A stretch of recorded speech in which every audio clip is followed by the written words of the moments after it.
Good morning, everyone. Let's talk about something we've all felt at one point or another being ignored.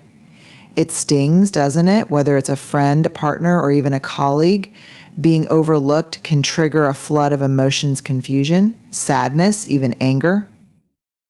But today, I want to reframe that experience. One of the hardest lessons we can learn in life is that our self-worth is not determined by the opinions or actions of others.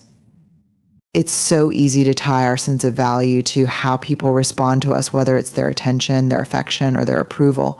The painful truth is that when someone ignores us, we often start questioning our own worth. But let me be clear, your value is not negotiable. It's not up for debate, and it can't be measured by someone else's inability or unwillingness to acknowledge you. When someone ignores you, it's tempting to think, what's wrong with me, or I must not be important enough for them to notice. We start creating stories in our heads, stories where we convince ourselves that we're too much or too little, too loud, too quiet, too sensitive, too demanding. We start shrinking, trying to change ourselves to fit a mold we think will make us more appealing or acceptable. But here's the thing, when we adjust our worth based on others' behavior, we're handing away our power. Think about it, the very act of someone ignoring you is a reflection of them, not of you. It's an indication of their own capacity to engage, to communicate, or to connect. It says more about where they are emotionally, where they are in their lives, or perhaps where they are in their ability to show up authentically. It doesn't say a thing about who you are, what you bring to the table. Now, let's talk about this idea of self-worth being up for debate for so many of us. Our value is treated like an ongoing conversation we have with the people in our lives. We wait for them to confirm it for us. We wait for the likes, the comments, the texts, the calls, the validation. When we don't get it, we start to feel unseen, unimportant, and sometimes even invisible. We let the actions or inactions of others define how we feel about ourselves. But here's the hard truth: if we're waiting for others to tell us we're worthy, we're giving them too much control over our happiness.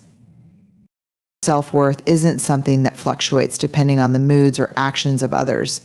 It's rooted in who you are at your core, the unique, irreplaceable person you are. It's the strength you carry in your resilience, the depth of your kindness, the authenticity with which you show up in the world. These are things no one can take from you, not through neglect, not through rejection, not through silence. Imagine for a moment that you lived your life without constantly seeking validation from others. How would that change the way you engage with the world? How would it change your relationship with yourself? When we start to acknowledge that our worth is inherent, not conditional, we begin to show up differently. We no longer seek to earn love, respect, or appreciation. We already know we deserve them. We stop chasing after those who ignore us because we understand that we don't have to prove ourselves to anyone. The right people will recognize our worth without us having to chase them down. To reinforce this, let's think about the concept of self-worth as something unshakable, like the foundation of a house. The walls, the roof, the windows, those are the things that are affected by external factors.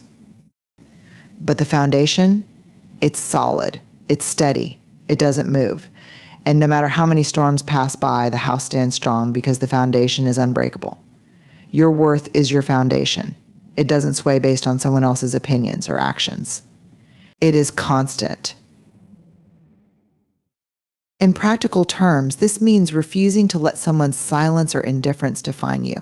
When you stop chasing, you start affirming to yourself that you are already enough just as you are. You are worthy of love, connection, and respect simply because you exist. When you feel the urge to chase someone who's ignoring you, remind yourself of this: I am worthy of the same energy, care, and respect that I give. If they can't see that, it's not your job to convince them. Your value isn't something you need to fight for. You don't have to argue with anyone about your worth. You need to know it for yourself. So the next time you feel overlooked or ignored, I want you to pause and breathe. Take a moment to ground yourself in the truth that your worth doesn't depend on anyone else's recognition. You don't need validation from the outside world to affirm the truth of who you are.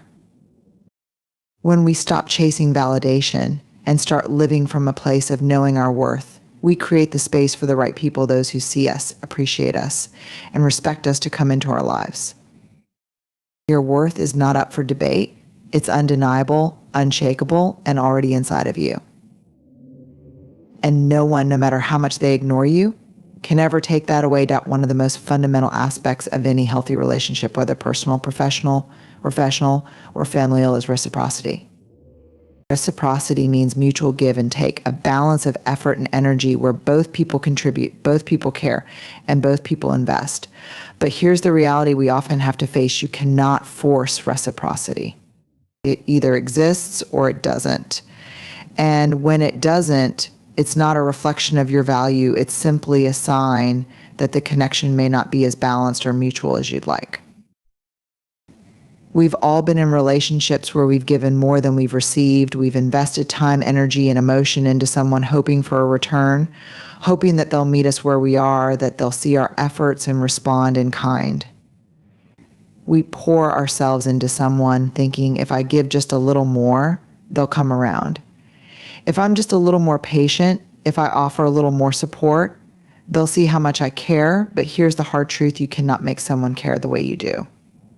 You can't force someone to reciprocate your love, your effort, or your attention. When you're chasing someone who isn't showing up for you, you're essentially trying to force a dynamic that isn't working.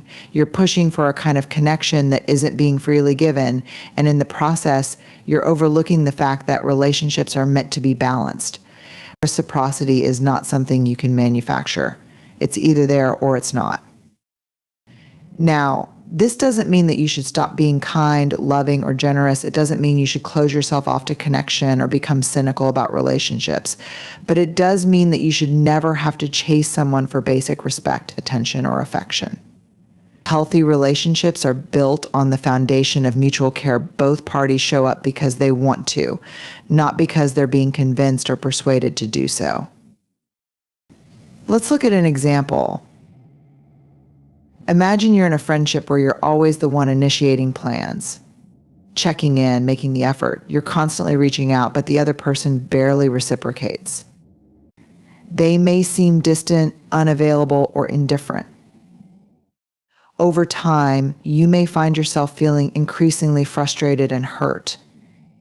You might tell yourself, maybe they're just busy. Maybe I need to try harder.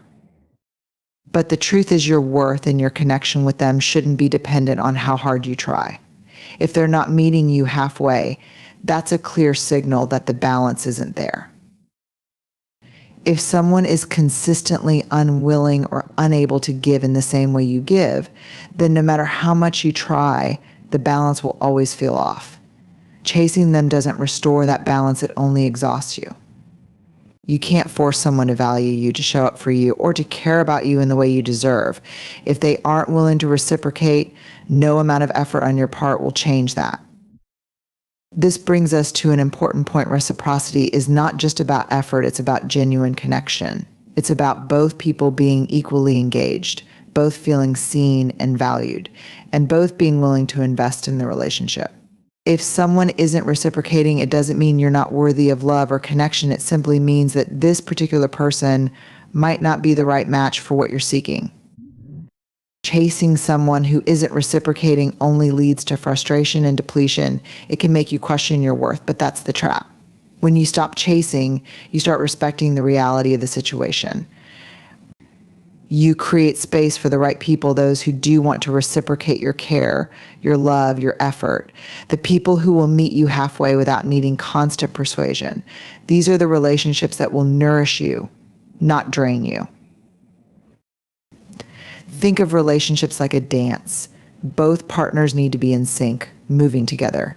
If one person is constantly stepping out of rhythm, trying to drag the other person along, it becomes a clumsy, exhausting experience. But when both people are in harmony, the dance flows effortlessly. That's what reciprocity is: a natural balanced flow that doesn't require forcing, convincing, or begging. It's a mutual exchange where both parties feel comfortable giving and receiving. And here's the truth: the more you honor reciprocity in your relationships, the more you attract people who are aligned with your energy. You'll find people who match your effort, who show up with the same level of care and commitment you bring to the table. These relationships will feel easy, fulfilling, and harmonious because both people are equally invested. So when you feel yourself chasing after someone who isn't reciprocating, ask yourself, is this relationship flowing naturally? Or am I the only one dancing? If the answer is that you're doing all the work, it's time to step back. Let go of the need to force reciprocity and trust that the right people will show up, people who meet you where you are without you having to chase them. By stopping the chase, you stop pouring energy into unbalanced relationships and you make space for the connections that will genuinely uplift and support you. You don't need to convince anyone to see your worth. The right people will see it on their own, and they will step forward with the same effort and intention that you bring. When we hear the word boundaries, we often associate it with separation or distance, like building walls between ourselves and others. But in reality, boundaries are not about shutting people out. They are about creating space where love, respect, and trust can flourish. Boundaries are an act of love, not only for others, but most importantly for ourselves. At their core, boundaries are simply guidelines we set to protect our emotional, physical, and mental well-being. They define what is acceptable and what isn't, what we are willing to tolerate and what we are not. Establishing healthy boundaries doesn't mean we're rejecting or abandoning others. It means we're showing up for ourselves in a way that honors our worth, our needs, and our capacity to give. It's saying, I love you, but I also love me enough to protect my peace. Boundaries protect your emotional energy. One of the most important ways boundaries serve us is by protecting our emotional energy. Relationships, whether with friends, family, colleagues, or romantic partners, are powerful forces in our lives. They can lift us up, inspire us, and provide deep emotional fulfillment, but they can also drain us if we're constantly giving without consideration of our own needs. Without boundaries, it's easy to fall into patterns where we give too much of ourselves without leaving room for rest, self-care, or reflection. Think about how much of your emotional energy gets spent on trying to please others, managing other people's moods, or absorbing their negativity. Boundaries help you set limits on how much you give to others and help you decide when it's time to say no or not right now. They allow you to conserve energy for the people and activities that truly nourish you. When we fail to set boundaries, we often find ourselves overwhelmed, resentful, or burnt out. We end up feeling like we're constantly giving without receiving anything in return. Boundaries allow us to say, this is where I stop, and this is where I start. They protect our peace, our time, and our ability to show up for the people we love in a healthy way. By setting boundaries, we send a message to ourselves and others that our emotional energy is precious, and we need to care for it. Boundaries foster mutual respect. Healthy boundaries are not about controlling others. They're about creating an environment where both people can feel respected and heard. When you set clear boundaries, you're teaching others how to treat you. Boundaries are a declaration of your self-respect. You're saying, this is what I need to feel safe, respected, and valued in this relationship. And when you communicate those needs clearly, you give the other person an opportunity to either respect them or show you that they are unwilling to meet those needs. Think of boundaries as a form of self-respect and mutual respect. If someone truly cares about you, they will respect your boundaries, even if it takes a little time for them to adjust. If they don't respect your boundaries, that's a clear indicator that the relationship may not be as healthy or aligned as it should be. Boundaries ensure that both people are comfortable with the dynamic, and they prevent one-sidedness from creeping in. Without boundaries, we're left in relationships that feel unequal, where one person's needs are constantly prioritized over the others. Boundaries allow both people to show up as their full, authentic selves without fear of being taken advantage of or undervalued. Boundaries protect your identity. It's easy to lose sight of who we are when we don't set boundaries. We become so wrapped up in trying to meet the needs of others that we forget to honor our own. Setting boundaries is a form of self-love because it allows you to remain true to who you are without losing yourself in the process of relating to others. When you set boundaries, you're saying, I am important and my needs, feelings, and desires are just as valid as anyone else's. You're protecting your own identity, your sense of self, and your values from being overshadowed by the expectations of others. I think about the times when you've agreed to things you didn't really want to do or stretched yourself beyond your limits just to make someone else happy. In those moments, you may have temporarily lost touch with what you truly needed or wanted. Boundaries help you stay aligned with who you are, and they create the space for you to act from a place of authenticity rather than obligation. Boundaries are a reflection of your self-worth. Ultimately, boundaries are an act of love because they're a reflection of your own self-worth. When you set boundaries, you are telling the world that you are worthy of respect, care, and attention. You're showing others that you value yourself enough to say no when necessary, and that you are not willing to tolerate mistreatment, disrespect, or neglect.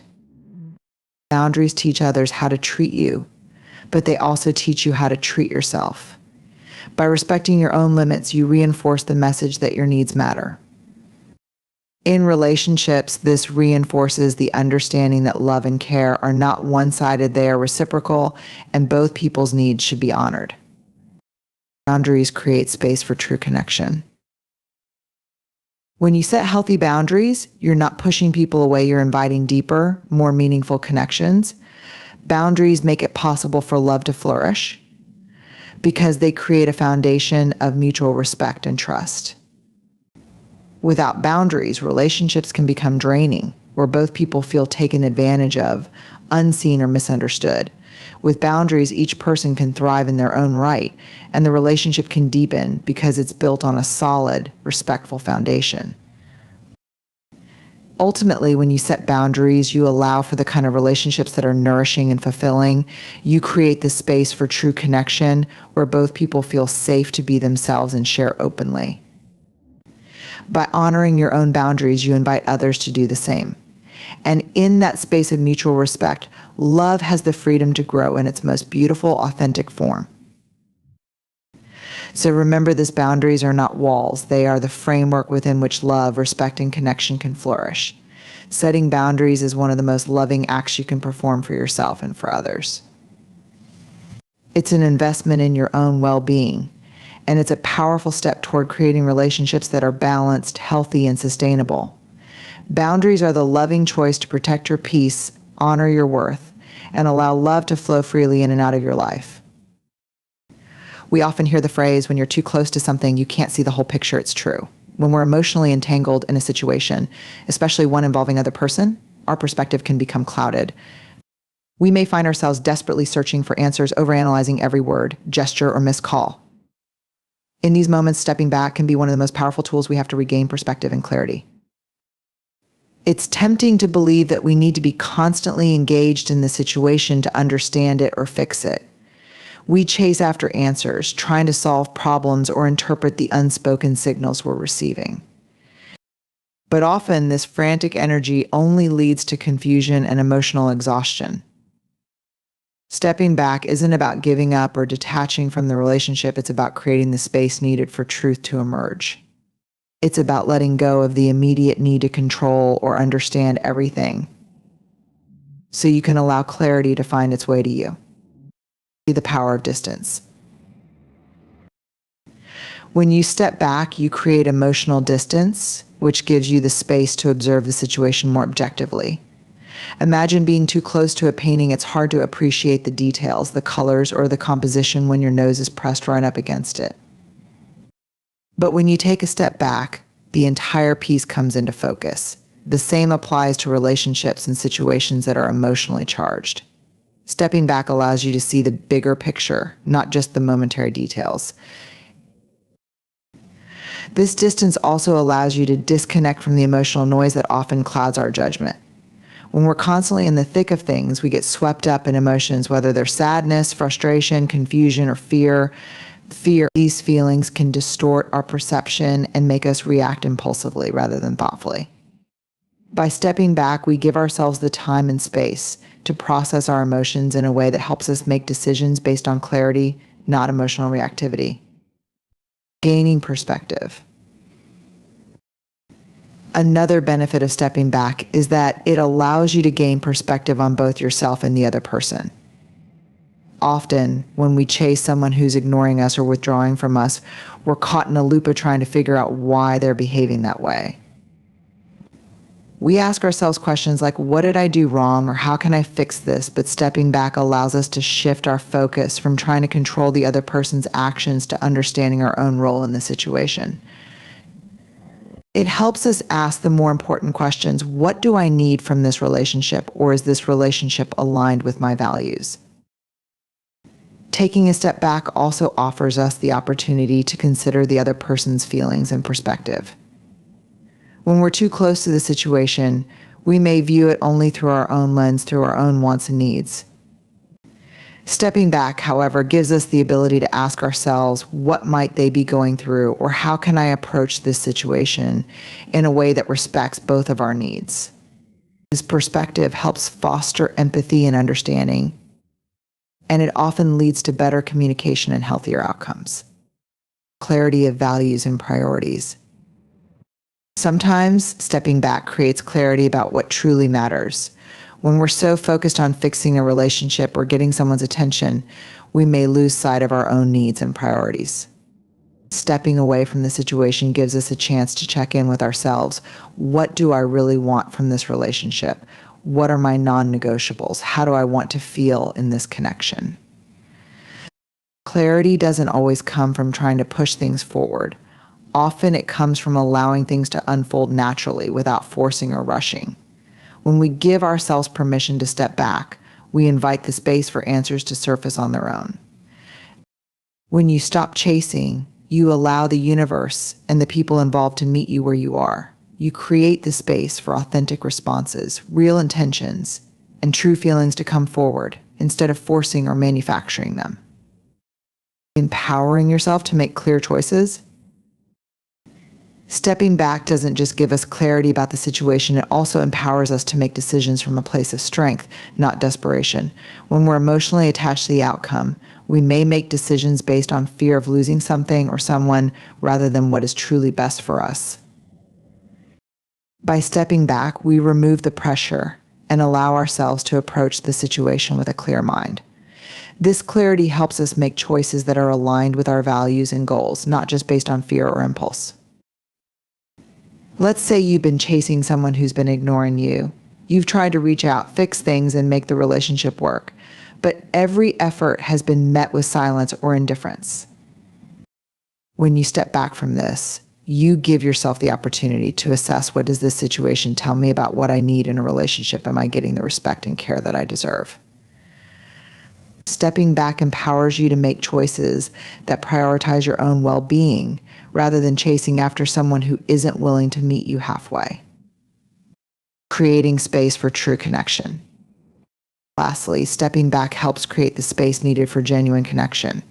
Sometimes the more we chase, the further we push people away. People need space to come to their own conclusions, process their feelings, and decide whether they want to invest in the relationship.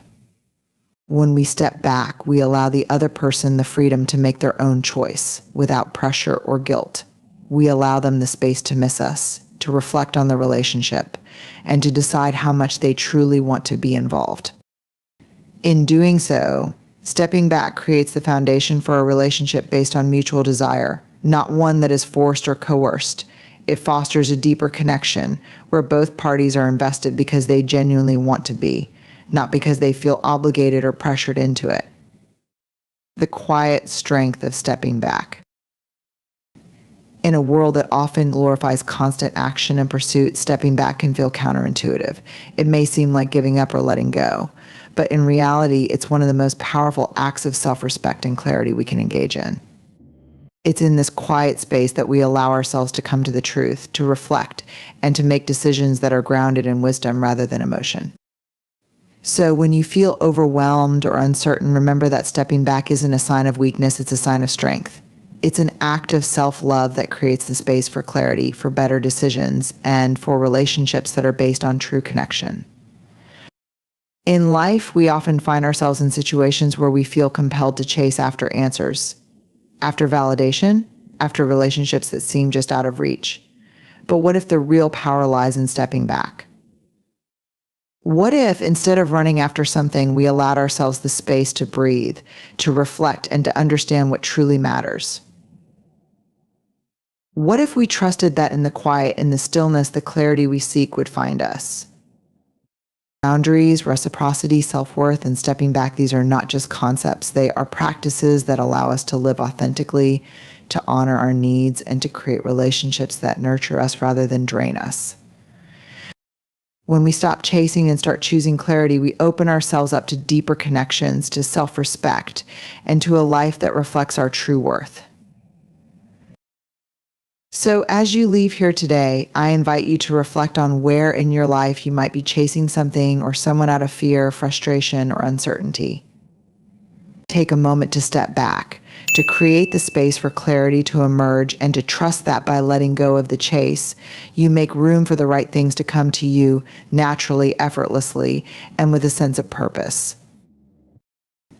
Remember, you are worthy of love, respect, and the kind of connection that honors who you truly are. And sometimes the best way to attract that is to simply step back, trust the process, and let life unfold. Thank you. Hey,